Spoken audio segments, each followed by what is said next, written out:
Техничка инспекција од Државниот инспекторат била надлежна за контролата на работењето на адреналинскиот забавен парк поставен кај спортскиот центар Борис Трајковски, но сепак и десетина дена по поставувањето, јавноста нема детали околу постапката за поставувањето, но и контрола на реквизитите. Алфа стапи во контакт со директорот на техничката инспекција Екрем Буњаки, но тој само ни кажа дека денеска не бил во можност да дава какви било информации бидејќи патувал. Од општина Карпош пак на чија територија е поставен, за Алфа вела дека станува збор за парк на приватна парцела за кој немаат надлежност. Организатор на паркот е Луна 10 Битола, реквизитите се лиценцирани, со што се гарантира нивната безбедност, а и закупецот поседува лиценца за вршење на дејноста.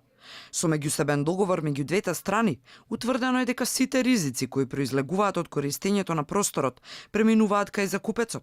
Неговата одговорност се однесува на посетителите на забавниот парк, вработените, како и врз опремата и инсталациите во просторот.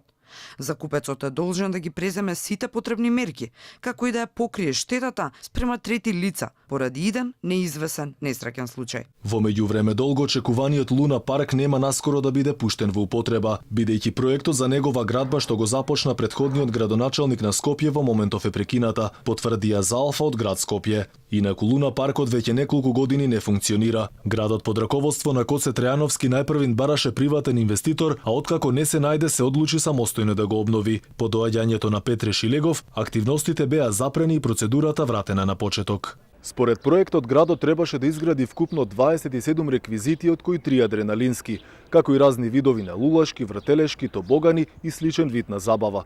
Во буџетот за 2019 година, градот предвиде 1,3 милиони евра.